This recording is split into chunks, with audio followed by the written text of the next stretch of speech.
Episode 3, Where the Cracks Begin. Disclaimer. Hey, before we get into it, we just want to make something clear.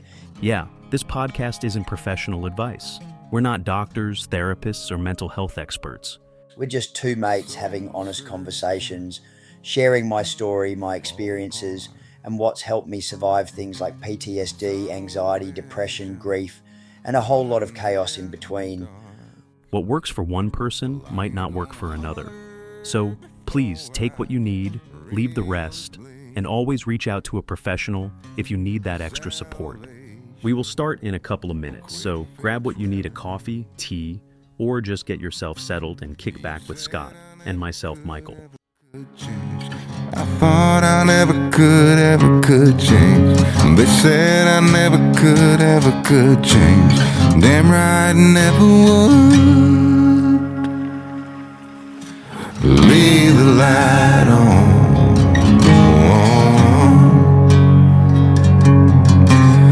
Leave the light on. Just leave the light on.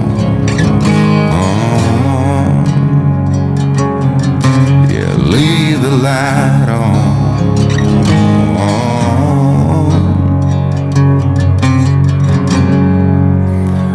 If I'll ever change,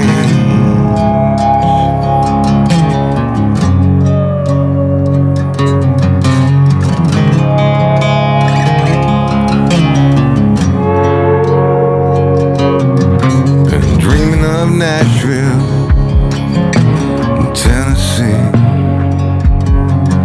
while the cold here in Sweden got the best of me. Well, haven't I got better things to think about than that? Like deadlines, rent's due, bills pile up, family day in, day out, the clock's mocking me, getting old, oh, got the kids deserve so much more than... This is real life, it's raw, it's mine, and we're just here to make sure no one feels like they're walking through the dark alone. Before we go forward, let's take a quick breath and step back. Because episode 2, man, that one cut deep. We peeled back layers on PTSD. Not just the big explosive moments people expect, but the slow, silent ache, that hum under the skin, the way it hijacks your mornings and owns your nights. Remember what we said? That PTSD isn't a chapter, it's a ghost that rewrites the whole damn book if you're not careful. And in that episode, I let myself feel it again, that memory of standing in the hallway, frozen, not by choice, by fear. That's what I meant when I said trauma doesn't knock. It moves in, rearranges your furniture, and dares you to ask it to leave. But I also hinted at something else, where it all started. Yeah, you said something like, these scars didn't start in adulthood, they were just sharpened there. And I remember watching you drift a bit in that moment, like you were seeing something only you could see, like a teenager stuck behind your eyes. Mate, that's exactly what it was, that teenage version of me. He's not a memory, he's a passenger. Still rides shotgun some days. So today, we go there. Teenage Wasteland. Yeah, but not the kind you see in coming-of-age movies with red solo cups and high school heartbreaks. I'm talking about the real Wasteland, the one built on silence, shame, and survival. And here's the brutal truth. I didn't run wild because I wanted to be a rebel. I ran wild because no one came looking. Say that again. I didn't run wild because I wanted to be a rebel. I ran wild because no one came looking. I was a kid screaming without sound, and the world called it acting out. Teachers called it disruption. Parents called it attitude. Society just labeled me trouble. And none of them asked the real question. Why? Exactly. And if you're listening right now and you've ever looked at a kid and just seen problems, maybe stop. Ask yourself what kind of pain they're burying beneath that noise. Because teenage me, I was loudly hurting. Every punch I threw, every class I ditched, every lie I told, it wasn't rebellion. It was a desperate, feral kind of communication. It was me screaming, "See me?" See me, even if it's for the wrong reasons. That line stuck with me since the first time you said it. It's like trauma flips a switch. And being seen for your pain feels safer than not being seen at all. I remember being 13 and smashing a window just so someone would come outside. I didn't want to break anything. I just wanted someone to react, to say, hey, what's going on? But instead I got grounded, yelled at, punished, never asked, never heard. And here's the kicker. Trauma doesn't always make you quiet. Sometimes it makes you loud, disruptive, chaotic. Yeah, I've read research on that.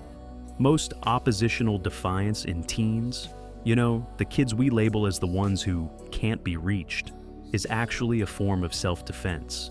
The brain's way of saying, I've learned that no one protects me, so I protect myself, loudly. Exactly. But back then, I didn't know what trauma was. All I knew was that the inside of me felt like a kicked-in door, splintered, sharp, and just waiting for someone to trip over it. And don't worry, Bob was already there. Oh yeah, teenage me still had a version of Bob the Botherer whispering in my ear. Already? What did Teen Bob sound like? Oh mate, he was a little prick back then. Nice one, Scott. Smash that window, that'll fix it. Go on, wag school. You're too stupid to get anywhere anyway. Don't tell anyone how you feel, they'll laugh. He wasn't subtle. He was just a little more disguised as my own voice. That's the scariest part, when Bob pretends to be your thoughts. So, when did you realize he wasn't you? Not until years later. Back then I thought I was the problem, not that I had one. That line will hit home for someone. Say it again. I thought I was the problem, not that I had one. And that's what this episode is about. The years where trauma isn't just a shadow behind you. It's the mirror in front of you. I was 16 when I disappeared. No note, no plan, just gone. I don't even think I packed properly. A backpack, a crumpled 20, and this burning ache in my chest that whispered, anywhere but here. Where did I go? South Australia. Not for the beaches, not for the sights. I went where no one knew my name. I got a job filleting fish. Yep, fish. And I stank like bait 24/7. I mean proper stink. The kind that lingers in your pores and refuses to wash off no matter how hot the water or how much soap you use.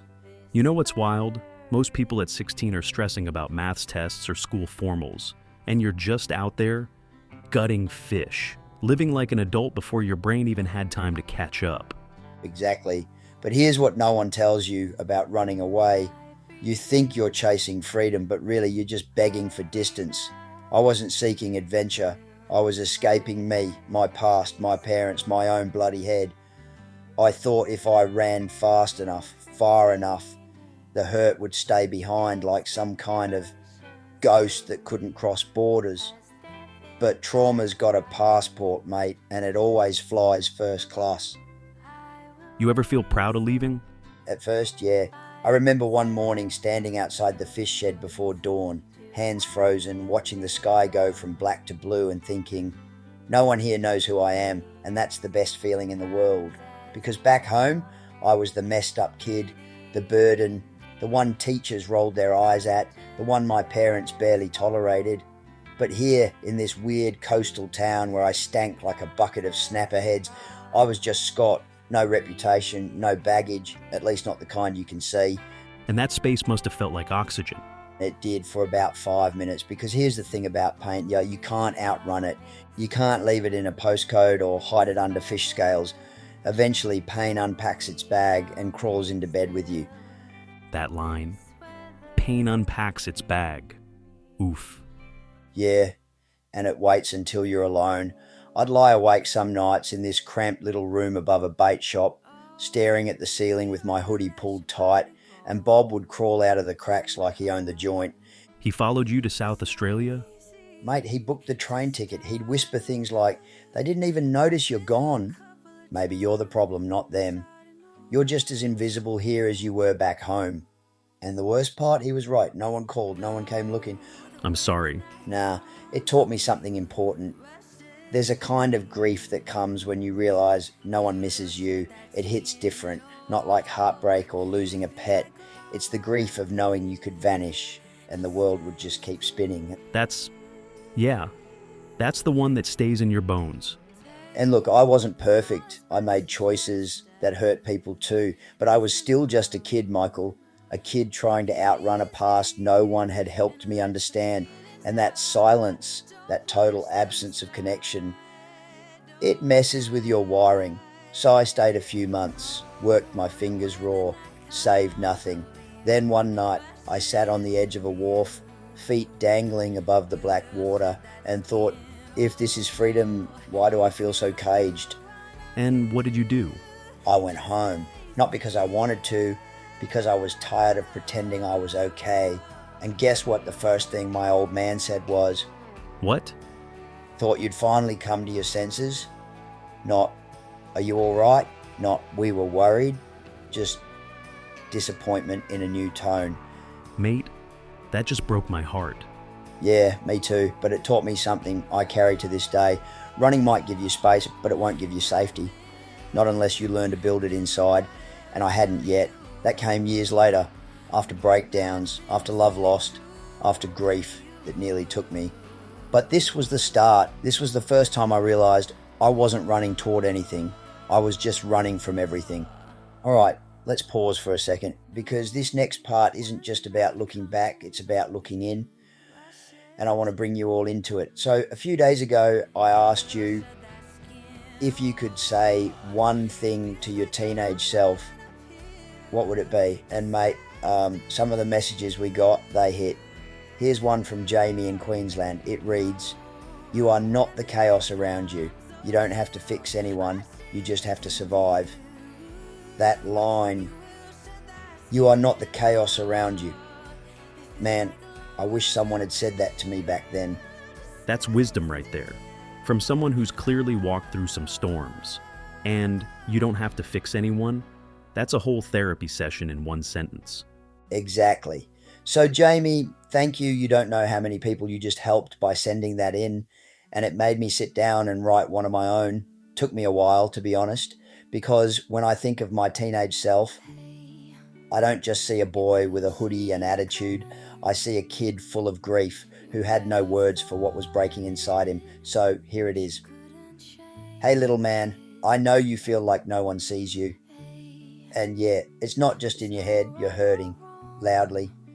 You're angry because you were never protected. You're scared because no one ever made you feel safe. But let me tell you something that'll blow your mind one day. You're not going to become your worst fear. You're not going to turn into the people who hurt you. One day, not today and not tomorrow, but one day, you'll help other people feel seen. You'll become the voice you needed. And that anger, that rage that eats your ribs from the inside, that's just pain in a louder jacket. You're not broken. You're just a boy who's never been held properly. Keep going, even when it's slow. Future you. Mate, that was like someone wrapped every scar in soft cloth and said, you mattered the whole time. Thanks, brother. You got one? Yeah, I sat with it for a while too. And here's what I'd tell teen me. You're not broken, you're just growing around the cracks. The things you think make you weak, they'll end up making you real. People will try to define you by your mistakes, by your silence, by your shutdowns. Don't let them. You're not what happened to you. You're who you choose to become after. And even when you feel like no one's coming to save you, remember, you already started saving yourself the day you decided to keep breathing. Man, that line, growing around the cracks, that's going to stick with people. That's gold. Yeah, it's like we think we need to heal by erasing the damage. But what if the healing is growing in spite of it?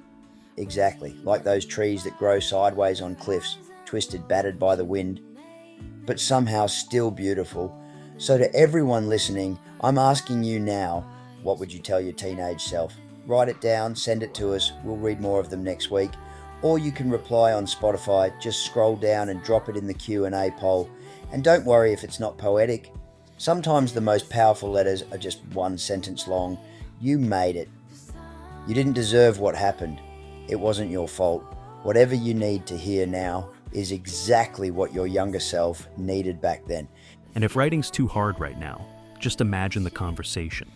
Picture yourself sitting next to that teenager inside you, the one who still flinches when doors slam, the one who's still waiting for an apology that never came, and say something kind. or say nothing and just be there. That would have meant the world to me when I was that kid. Same here. All right, let's stop for a second.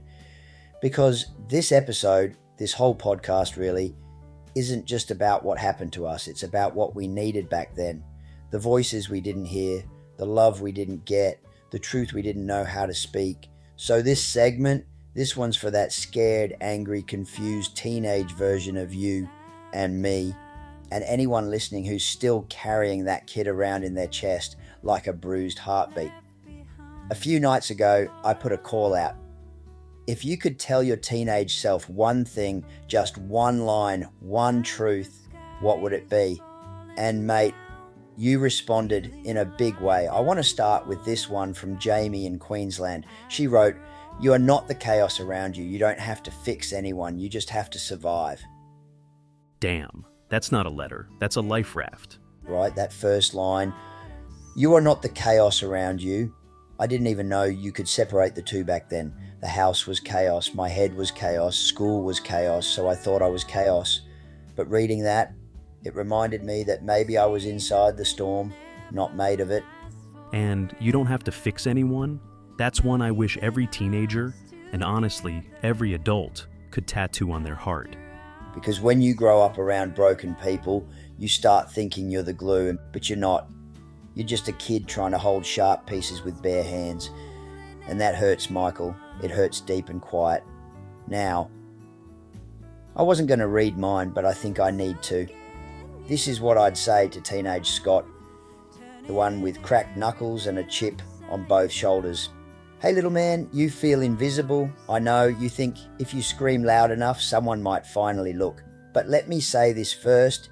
You are not the problem. What happened around you, what didn't happen for you, none of that was your fault. Your anger, it's just pain in louder clothing. Your silence, that's what happens when you learn that opening up gets punished, not praised. But here's the twist you won't see coming. One day you'll help people, not because you're perfect, but because you survived the storm and chose to build lighthouses instead of walls. And one more thing, you're not broken. You're just exhausted from carrying things no kid should have had to carry alone. Rest, then rise. Future you. Mate, I'm not crying. You're crying. Yeah, shut up. You got yours ready. I do. I actually wrote it after a long walk. Headphones in, thinking about teen me, sitting on that bench at school with his back to the wall so no one could sneak up behind him. Here's mine. Hey kid, I know you're tired. Tired of trying to be normal. Tired of pretending you're okay. But let me say this. You don't have to earn love. You don't have to be less sensitive, less weird, less you to fit in.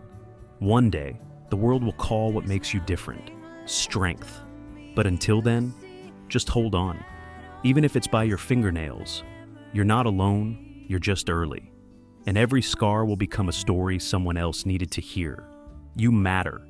Even when it feels like you don't. Me. That line, you're not alone, you're just early. That's one I wish someone had told me at 14, because back then I didn't feel early, I felt discarded. And the worst part? When you're that age, you think it's going to be forever. Like the darkness is permanent. Yeah, you can't imagine a future when your present is drowning you. But let's talk about Bob, because while we're reading these letters, trying to reconnect with our younger selves and offer healing, Bob's still here in the background like, this is pointless. You're being dramatic. No one cares what you'd say to your past self. Classic Bob. Can't let us have one emotional moment without barging in. He's like that annoying uncle at Christmas who farts, says something wildly inappropriate, and then blames the dog. Exactly. He shows up uninvited, takes over the room, and offers nothing useful. But here's the thing. I used to let Bob run the show. He'd drive the car, choose the music, and yell directions I couldn't argue with. Now, he still talks, but I tell him, mate, back seat, window seat. You can mutter all you like, but I'm driving now. I tell him to buckle up, shut up, and if he acts up, I'll throw him in the boot.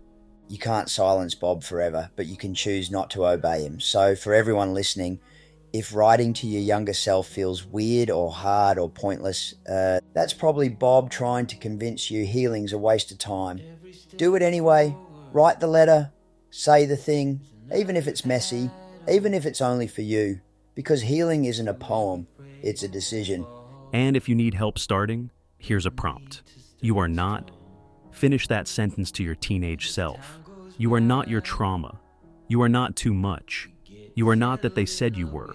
You are not broken. That's it. Write that line, and if you want, send it in. We'll share more letters next episode. Spotify fam, and the poll is live under the episode. What would you tell your teenage self today? Go answer it. Be part of the healing. Because someone might read your words and realize they're not walking through the dark alone anymore. And that's how we start winning.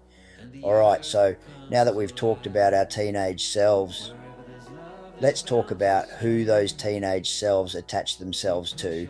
Because here's a rough truth I had to learn the hard way. I didn't fall for the right people when I was younger. I fell for the familiar ones, even when familiar meant toxic. That hits deep, man. It's like we don't chase love. We chase recognition, even if what we recognize is pain. Exactly. When you grow up around dysfunction, whether that's yelling, silence, cold shoulders, or walking on eggshells, you start to believe that's just what connection feels like. So when I met people who were chaotic, emotionally unavailable, or flat out dangerous, I didn't run. I leaned in. Because it felt normal? Because it felt earned, like I had to work for their love, prove I was worth it. And here's the messed up part. I didn't choose partners based on kindness or stability. I chose people who mirrored the instability I already knew. Because chaos didn't scare me. Peace did. Wow. Say that again. Chaos didn't scare me. Peace did. If someone was calm, gentle, steady, I'd sabotage it or I'd leave before they could. Because Bob would start whispering, they're too good for you. This won't last. They're pretending, just like everyone else. And then what? You go looking for someone who matches your wounds again? Exactly. It's called trauma bonding. When two people connect, not through healing, but through shared pain, through survival instincts, we call it love, but it's not. It's recognition. Two broken mirrors trying to reflect light into each other, but all they do is cut. That's such a perfect way to say it. And here's where Bob shows up again, right in the middle of a new connection, whispering, this is boring. Where's the passion? They don't really get you. Oh yeah, Bob's got strong opinions about intimacy. Mate, Bob's a relationship wrecker. He thrives on sabotage and he hates stability because in stable love, there's room for vulnerability. And Bob can't stand that. He wants control. So when someone nice came along, someone kind and safe, Bob would throw a tantrum. Where's the drama? Where's the chase? Where's the danger?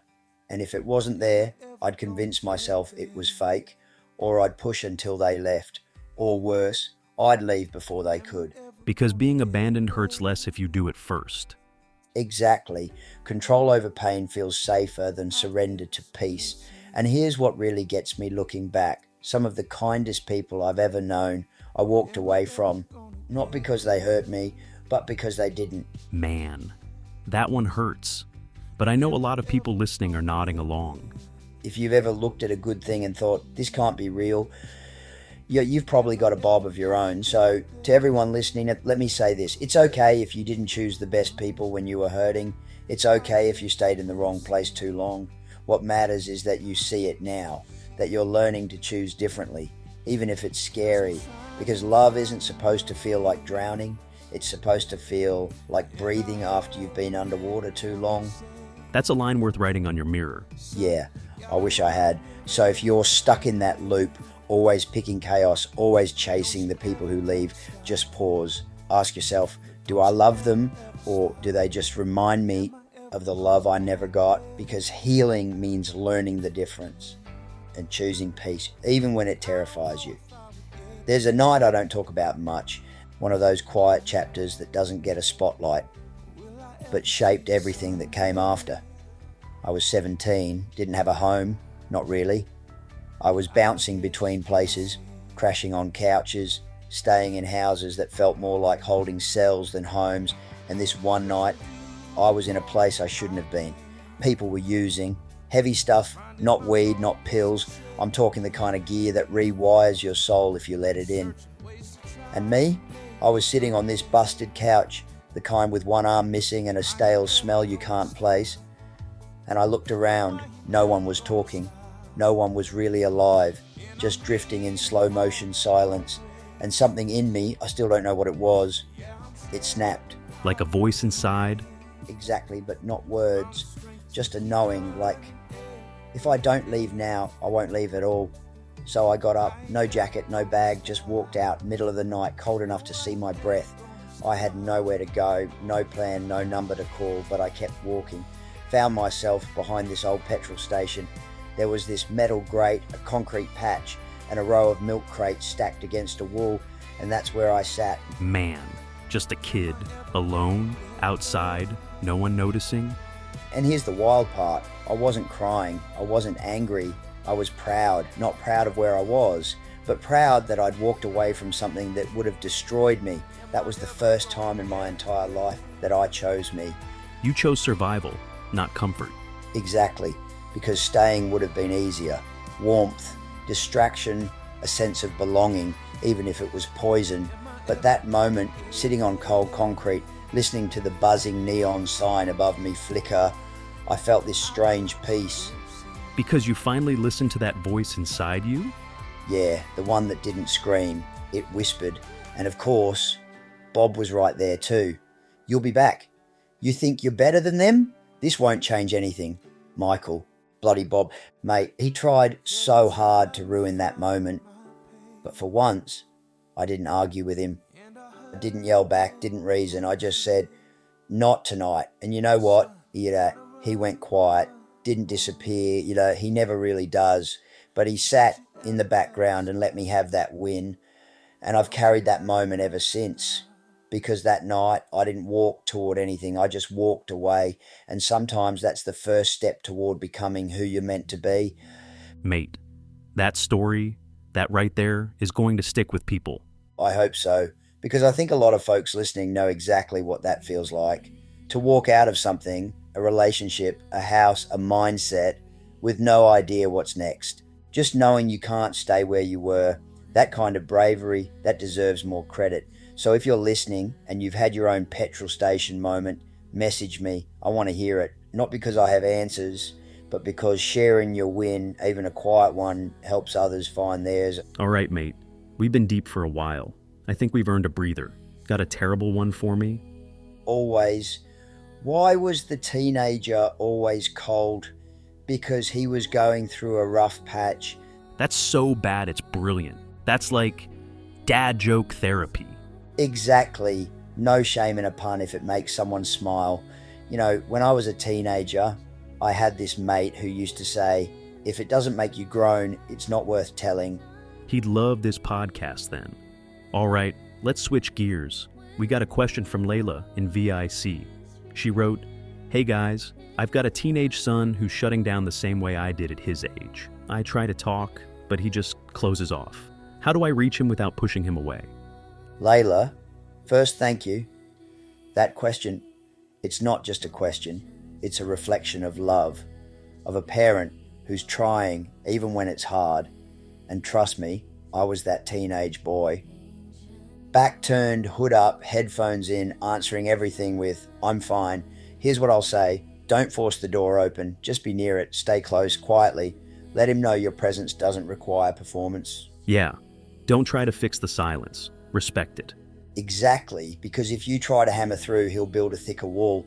But if you just sit on the other side of it, patiently, quietly, without expectation, he'll feel that.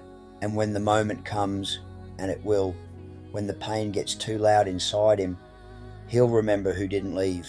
That line's important. He'll remember who didn't leave. So many of us don't need solutions. We need witnesses. And Layla, tell your story too. When the moment's right, he doesn't need perfect parenting. He needs real. Let him know you shut down once too. Let him see you, not just your concern. And what does Bob have to say about this, huh? Oh, Bob's got opinions. He's never going to open up. You're failing as a parent. If you don't fix it now, it's going to get worse. Ugh, Bob needs a muzzle. Seriously, Bob acts like a child psychologist with zero credentials. He feeds that fear, that urgency to control. But here's what I've learned. You don't parent through Bob. You parent past him. You tune him out and lean into presence over panic. That's gold, mate. Layla, you're not alone in this. Just the fact that you're asking means you're already showing up in the right way. And if your son's listening, hey mate, it's all right to be quiet. Just remember, when you're ready to speak, someone's already listening.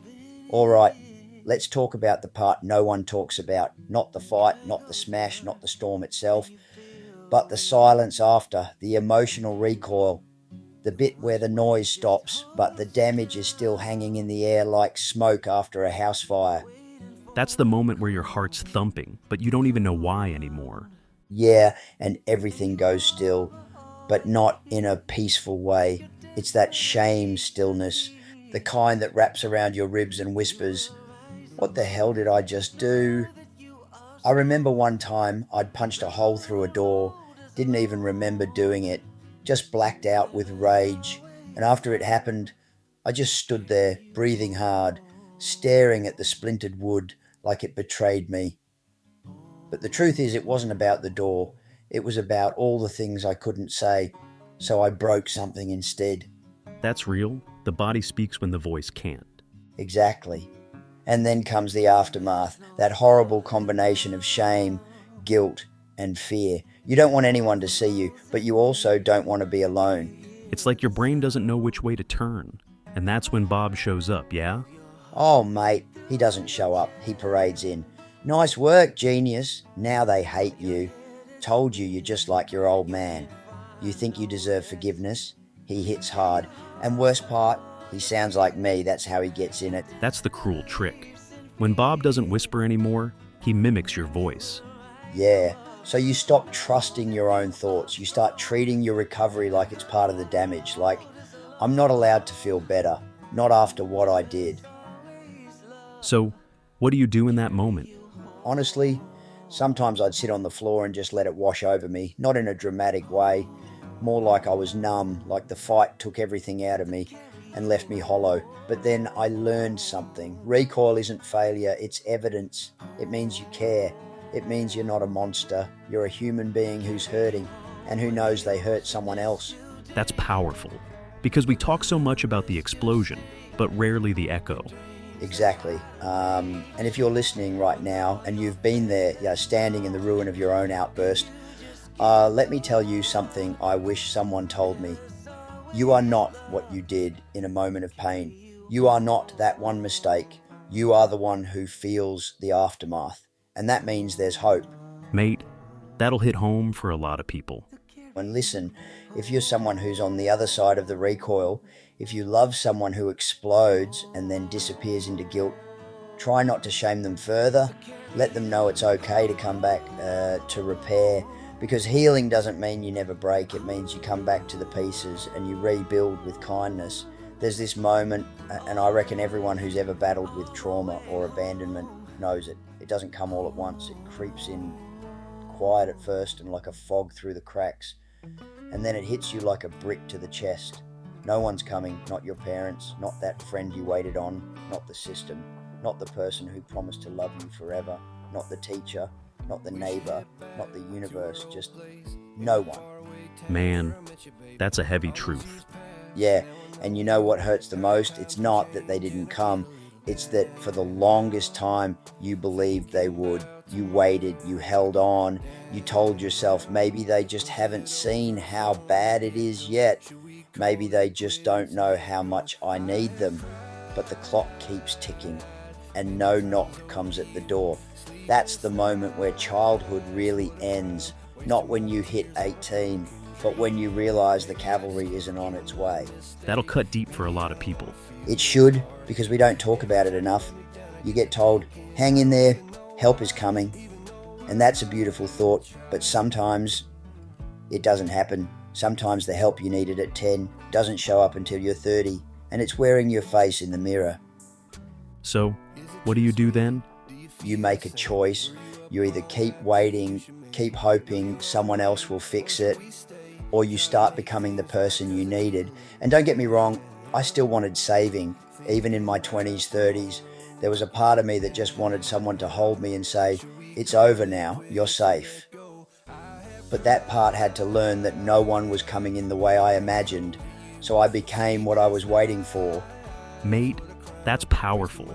It's not glamorous, it's not a montage with inspiring music, it's messy, it's crying on the bathroom floor, it's cooking a meal when you want to skip eating, it's paying a bill when you just want to run, it's choosing to live when no one would notice if you disappeared. And Bob loved that space. Told you no one cares. They're all gone. Might as well give up. But one day I snapped back and said, "You're right, no one came." But I did. Oof. And that was the shift. I stopped seeing survival as something I'd waited for and started seeing it as something I built. One brick at a time with my own hands, shaky, bleeding, but mine. So if you're listening and you're still in that place, still waiting at the metaphorical door, let me tell you, the knock isn't coming. You are the one who walks in, picks up your own pieces and says, "We're not done yet." And that doesn't mean you don't deserve help. It means you don't have to wait for permission to start. Exactly. You're allowed to save yourself. You're allowed to be the one who shows up, and you're allowed to be proud of it.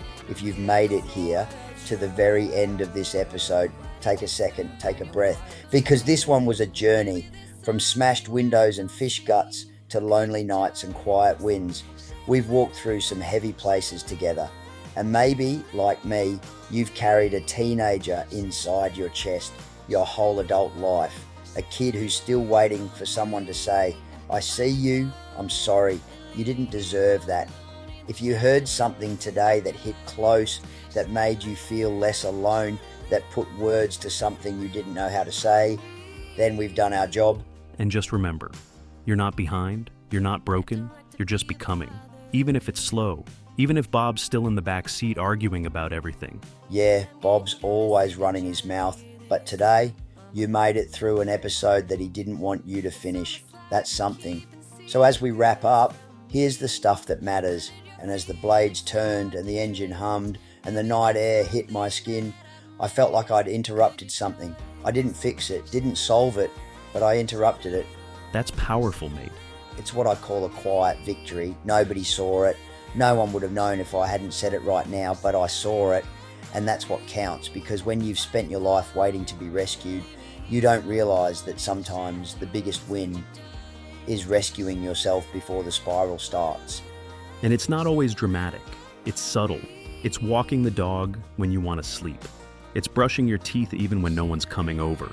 It's choosing function when your brain wants shut down. Yeah, it's putting the bin out, it's wiping the bench, it's calling Nan, it's showing up to a thing you said you'd cancel. It's just being there for yourself. And Bob, he hates this kind of healing. Of course he does. Why? Because it's boring, it's quiet, there's no drama for him to feed off. He'll try though. So what? You did the dishes. Big deal. Mowing the lawn won't fix you. This doesn't mean anything, but I tell him, this means everything. Because this is what rewires me. Not one giant leap, but 10,000 tiny ones. That's what people don't get. Healing's not a Netflix montage. It's a series of awkward, slow, everyday moments where you choose not to give up. And if you're listening right now thinking, I haven't done anything big, let me ask you, did you make it through the day? Did you keep breathing? Did you pick yourself up after a hard morning and keep going anyway? Then you're doing better than you think. You don't need a parade, you need permission. Permission to count your quiet wins, permission to be proud, permission to call brushing your teeth at 2 p.m. a damn miracle, because sometimes the loudest sign of healing is the silence after the fight. If you've made it here to the very end of this episode, take a second, take a breath, because this one was a journey. From smashed windows and fish guts to lonely nights and quiet winds, we've walked through some heavy places together, and maybe, like me, you've carried a teenager inside your chest your whole adult life. A kid who's still waiting for someone to say, "I see you, I'm sorry, you didn't deserve that." If you heard something today that hit close, that made you feel less alone, that put words to something you didn't know how to say, then we've done our job. And just remember, you're not behind, you're not broken, you're just becoming. Even if it's slow, even if Bob's still in the back seat arguing about everything, yeah, Bob's always running his mouth, but today you made it through an episode that he didn't want you to finish. That's something. So as we wrap up, here's the stuff that matters. I want to hear from you. The stories, the reflections, the truth. Big or small, loud or silent. You're welcome here. Email chatwithscottfindthelight@gmail.com. Spotify fam, the Q&A for this episode is open. What would you tell your teenage self today? Drop it in. You never know who your words might save. Mental health support. You're not alone. If you're struggling, even a little, please don't do it alone. Here are some people you can talk to right now. Lifeline 30 și 11 14. Suicide Call. Back Service 1-30-065-9467. Beyond Blue 1-300-224-636. Men's Line Australia 1-30-07-89-978. 13YARN 1392-76. Support for First Nations peoples. Kids Helpline 1-800-05-51800. Headspace Youth Mental Health.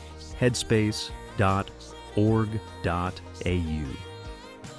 This Way Up, mental health support that works. This Way Up is a trusted, science-backed mental health platform developed by clinical psychologists and psychiatrists at UNSW and St. Vincent's Hospital. It offers powerful online treatment programs for anxiety, depression, PTSD, social anxiety, panic, insomnia, chronic conditions, perinatal mental health, and more. These CBT-based courses are available for free or low cost and can be done self-paced or with referral support from your GP or mental health provider. Visit thiswayup.org.au to explore programs that might help. Sometimes the smallest steps, like clicking that link, become the biggest shift. Scott, this isn't therapy. It's two mates, one broken, one holding the flashlight, just trying to find light in the dark. If today was a heavy one, take it slow, drink some water, step outside, call someone, or just breathe. Michael, and know this, you matter. You've always mattered, even if no one told you, even if no one came. You're here now.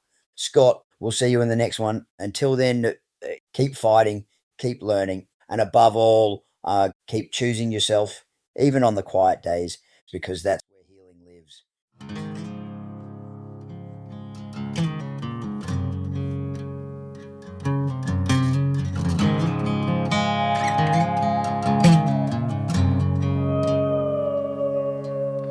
Soul searching, fall apart, tunnel vision, hiding in the dark. Well, I ain't gonna holler before I really bleed. Salvation or quick fix remedy. You said I never could change. I thought I never could change. They said I never could change. Damn right, never would. Leave the light on.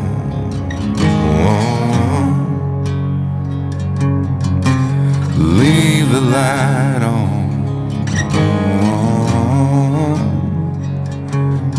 Just leave the light on. Yeah, leave the light on.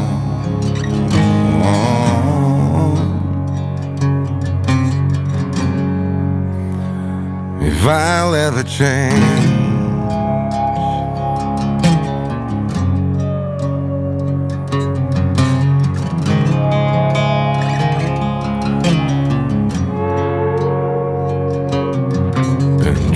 of Nashville, Tennessee, while the cold here in Sweden got the best of me. Well, haven't I got better things to think about than that? Deadlines, rent's due, bills pile up, family day in, day out, the clock's mocking me, getting old, oh God, the kids deserve so much more than this, gotta get rich. You said I never could, ever could change. I thought I never could, ever could change. They said I never could, ever could change. Damn right, it never